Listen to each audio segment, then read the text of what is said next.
Foreign بیٹی نے پانی سے بھرا گھڑا اٹھا لیا تھا جس کی وجہ سے بچے کی جان نہ بچ پائی۔ خالہ نسیم دھائی بھی تھی، میں ان کے سامنے رو پڑا تھا۔ میں بولا کہ آپ میرے بچے کو کیوں بچا نہ پائیں، تو وہ اللہ کی رضا کہہ کر خاموش ہو گئی تھی۔ مجھے ایسا لگ رہا تھا جیسے میری دنیا ہی ویران ہو گئی ہو۔ بچے کی امید نے مجھے ڈھنگ سے جینا سکھا دیا تھا، مگر اب تو میرا دل ہی مر گیا تھا۔ امی بھی مجھے سمجھاتی تھیں مگر میرا دل کسی بھی بات کو سمجھنے پر راضی نہ تھا۔ اس بات کو 3 ہفتے گزر چکے تھے مگر اب بھی میرا دل نہیں سنبھلا تھا۔ میں فرین سے بھی ناراض تھا کہ اس نے بے احتیاطی کیوں کی تھی۔ اس نے گھڑا کیوں اٹھایا تھا جب پورا گھر ملازموں سے بھرا پڑا تھا۔ میں اس سے سیدھے منہ بات بھی نہیں کرتا تھا، گھر بھی بہت دیر سے آتا تھا۔ اکثر میں رات 12 سے 1 بجے کے بعد ہی گھر آتا تھا۔ سارا دن کام کرتا اور رات بھی آرام سے نہ گزارنے کی وجہ سے میرا پورا جسم اکثر درد کرنے لگا تھا۔ مجھے بخار محسوس ہوا تھا تو میں گھر جلدی چلا آیا تھا۔ سوچا یہی تھا کہ آرام کی دوا لے کر سو جاؤں گا، مگر میری قسمت میں ایک اور دھچکا ابھی لکھا ہوا تھا۔ میں اپنی ہی دھن میں کمرے کا دروازہ کھولنے لگا جب اچانک میرے کانوں میں فرحین کی آواز پڑی تھی۔ مجھے کبھی کبھار دکھ بھی ہوتا ہے کہ میں نے کیوں اپنے بچے کی جان لے لی۔ میں نے کیوں وہ گولیاں کھائی تھیں جن کی وجہ سے میرا بچہ چلا گیا، لیکن جب اپنے آرام کے متعلق دیکھتی ہوں تو سوچتی ہوں کہ اچھا ہی ہوا جو وقت پر جان چھڑا لی اس بچے سے۔ مجھے لگا تھا جیسے اب مجھے سانس بھی نہیں آئے گا۔ میرا دل دھڑکنا بھول گیا تھا۔ میرے کانوں سے غصے کے باعث دھوئیں نکل رہے تھے۔ یہ کیسے ہو سکتا ہے کہ کتنی معصوم نظر آنے والی لڑکی میرے ساتھ اس قدر دھوکہ کرے گی؟ میں نے دھاڑ کی آواز سے دروازہ کھولا۔ نسیم خالہ نے جلدی سے اپنا منہ ڈھانپنے کی کوشش کی تھی، وہ دونوں شدید گھبرا چکی تھی۔ میں نے فرین کو بازو سے پکڑا اور گھسیٹتے ہوئے بائیں لون میں لے آیا جہاں میرے والدین چائے سے لطف اندوز ہو رہے تھے۔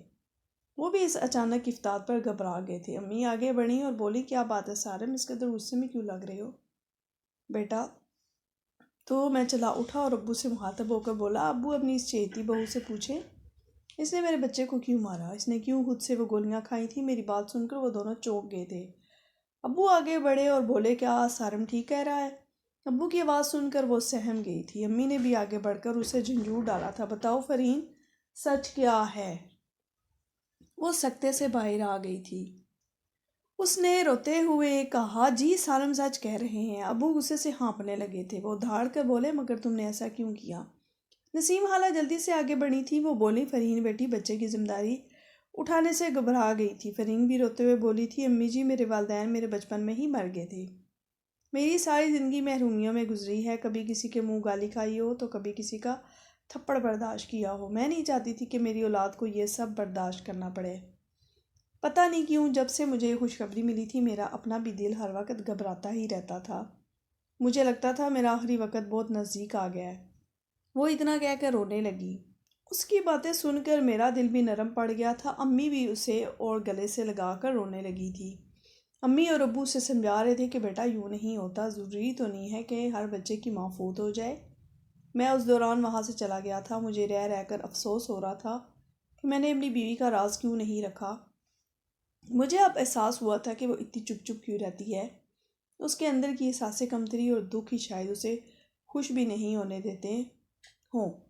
اس کی باتوں نے مجھے بہت احساس کر دیا تھا۔ میں اب اس سے زیادہ وقت دینے لگا تھا، کبھی کبھار کھیتوں کی سیر کو بھی لے جاتا تھا۔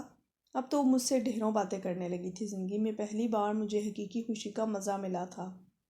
سب کچھ بہت ہی اچھا جا رہا تھا جب زندگی نے ایک بار پھر سے مجھے چاروں شانے چت کرنے کا منصوبہ بنا لیا تھا۔ ہم سب صحن میں چٹائی بچھا کر کھانا کھانے لگے۔ فرین نے آج کھانے پر اچھا خاصا اہتمام کر رکھا تھا، بریانی، کوفتے، کباب اور کھیر۔ ابو نے سب سے پہلے بریانی اور کباب لیے تھے۔ امی بھی اپنی پلیٹ بھر چکی تھی۔ میں نے ابھی تک کچھ نہیں لیا تھا۔ خالہ نسیم اور فرحین بار بار مجھے اصرار کر کے کھانا کھانے کو کہنے لگی۔ میں نے اپنی پلیٹ میں بریانی لی اور چمچ بھر کر فرحین کے منہ کے آگے کر دیا۔ وہ شرما گئی، پھر اس نے میرا ہاتھ پیچھے دھکیل دیا۔ ابو اور امی بھی مجھے حیرت سے تک رہے تھے۔ میں نے بآواز بلند کہا تھا کہ آج جب تک خالہ نسیم اور فرح کھانا نہیں کھا لیں گی ہم میں سے کوئی بھی کھانے کو ہاتھ تک نہیں لگائے گا۔ ابو جی نے تیوری چڑھا کر پوچھا کہ برخوردار ایسا کیوں ہے، لیکن میں نے کوئی جواب نہ دیا تھا۔ میں زبردستی فرحین کو کھانا کھلانے کی کوشش کر رہا تھا مگر وہ پیچھے ہٹتی چلی جا رہی تھی۔ یہ سب دیکھ کر نسیم خالہ نے اپنی پلیٹ میں کھانا ڈالا اور اٹھ کر کمرے کی جانب چل پڑیں۔ میں نے انہیں روکا کہ کہا آج آپ ہمارے سامنے کھانا کھائیں گی۔ اس بار خالہ نسیم کی بجائے امی نے جواب دیا تھا، سارم تو تم پاگل تو نہیں ہوگے؟ تمہیں معلوم ہے وہ پردے کی وجہ سے ہمارے ساتھ بیٹھ کر کھانا نہیں کھاتی۔ یہ سن کر میں مسکرا دیا تھا۔ میں نے پوچھا تو امی جان آپ کی بہو کھانا کیوں نہیں کھا رہی؟ میں بتاؤں کیوں؟ کیونکہ آج خالہ نسیم اور فرحین صاحبہ نے اس کھانے کی صورت میں ہم سب کی موت کا بندوبست کیا ہوا ہے۔ خالہ نسیم کے ہاتھ سے کھانے کی پلیٹ چھوٹ کر نیچے گر گئی تھی۔ فرحین بھی بہت بری طرح گھبرائی تھی۔ وہ جلدی سے اٹھ کر خالہ نسیم کے پاس جا کر کھڑی ہو گئی تھی۔ پھر میں مزید بولا، کون سی ڈش میں زہر ہے؟ یا پھر ان تینوں کھانوں میں تھوڑا تھوڑا زہر ڈالا گیا ہے؟ ہمارے گھر میں عجیب خاموشی چھائی تھی۔ اب ابو اپنی گرجدار آواز میں بولے تھے، کیا سارم ٹھیک کہہ رہا ہے؟ تب خالہ نسیم نے بنا کچھ کہے اپنا نقاب الٹ دیا تھا۔ ابو نے دیکھ کر اٹھ کھڑے ہو گئے تھے۔ امی بھی ان کے ساتھ ہی کھڑی ہو گئی تھی۔ جویریہ تم؟ ابو کی آواز کھائی سے آتی ہوئی محسوس ہو رہی تھی۔ پھر خالہ نسیم بولی، میں جویریہ نہیں ہوں، بلکہ یہاں تمہاری اور تمہارے خاندان کی موت بن کر آئی ہوں۔ جس طرح تم سب نے میرے شوہر کو میرے سامنے مارا تھا، میں تمہارے سامنے تمہاری بیوی اور تمہاری اولاد کو ماروں گی، پھر تمہیں بھی تڑپا تڑپا کر ماروں گی۔ دراصل ہوا یہ تھا کہ میں جب کام سے آیا تو فرحین مجھے اپنے کمرے میں نظر نہیں آئی تھی۔ میں اس کو ڈھونڈتا ہوا کچن کی طرف چلا آیا تھا جب خالہ نسیم کی آواز میرے کانوں میں پڑی تھی۔ وہ کھانے میں ایک پڑیا ملا کر کہہ رہی تھی، فرحین آج تمہارا سارا سسرال ختم کر دوں گی میں۔ یہ سب سن کر تو میرے قدموں تلے سے جان ہی نکل گئی تھی۔ ابو بولے، جویریہ ایسا کیوں کر رہی ہو تم؟ اس پر بولی کہ میں اپنے ظلم کا بدلہ لینا چاہتی ہوں۔ ابو نے کہا، تم جانتی ہو نا کہ وہ شخص ہمارا ملازم تھا، اس کی ذات اور مرتبہ بھی ہم سے کم تر تھا، مگر تم اس کے ساتھ بھاگ گئیں تو زمانہ ہم پر تھو تھو کرنے لگا تھا۔ ابو جی نے اس بات کا اتنا صدمہ لیا تھا کہ انہوں نے موت کو گلے لگا لیا۔ تمہاری وجہ سے مجھے عورت ذات سے اتنی نفرت ہو گئی تھی، حتیٰ کہ میں نے ساری زندگی اپنی بیوی پر شک کیا، بیٹی بھی پیدا نہ ہونے کی دعا کی کہ وہ بھی کہیں میرے منہ پر کالک نہ مل دے، جس طرح تم نے میرے ماں باپ کے منہ پر مل دی تھی۔ بہو کا انتخاب بھی میں نے کس قدر سوچ سمجھ کر کیا تھا، تم کیا جانو؟ تم نے میرے باپ کو کھا لیا، پھر میں تمہارے شوہر کو کیسے چھوڑ دیتا؟ میرے سر پر تو آسمان سا گر پڑا تھا۔ خالہ نسیم تو اصل میں جویریہ پھپھو تھی، ابو کی سگی بہن، جن کے بارے میں ہم نے سن رکھا تھا کہ وہ تو اپنے بچپن میں ہی وفات پا گئی تھی۔ خالہ نسیم بولی، ذات پات اونچی نیچی جیسا کچھ نہیں ہوتا، یہ سب تم انسانوں کے بنائے ہوئے قانون ہیں۔ اللہ کے سامنے سب انسان برابر ہیں۔ اگر ذات پات ہی اتنی اہمیت رکھتی تھی تو تم نے اپنے بیٹے کے لیے کم ذات کی لڑکی کیوں چنی؟ تم نے جس شخص کو نیچ ذات ہونے پر موت کی سزا دی تھی، اس نیچ ذات والے شخص کی بیٹی کو بہو کیوں بنا لیا؟ پھر اب کی بار ہم سب کو دھچکا لگا تھا۔ فرحین خالہ نسیم کی بیٹی تھی، اس نے مجھ سے شادی صرف اپنے باپ کی قتل کا بدلہ لینے کے لیے کی تھی۔ ادھر فرحین بھی حیرت بھری نظروں سے اپنی امی کی جانب دیکھ رہی تھی۔ پھر وہ بولی، امی کیا یہ لوگ ہمارے رشتہ دار ہیں؟ آپ نے تو کہا تھا کہ دشمنوں سے بدلہ لینا ہے۔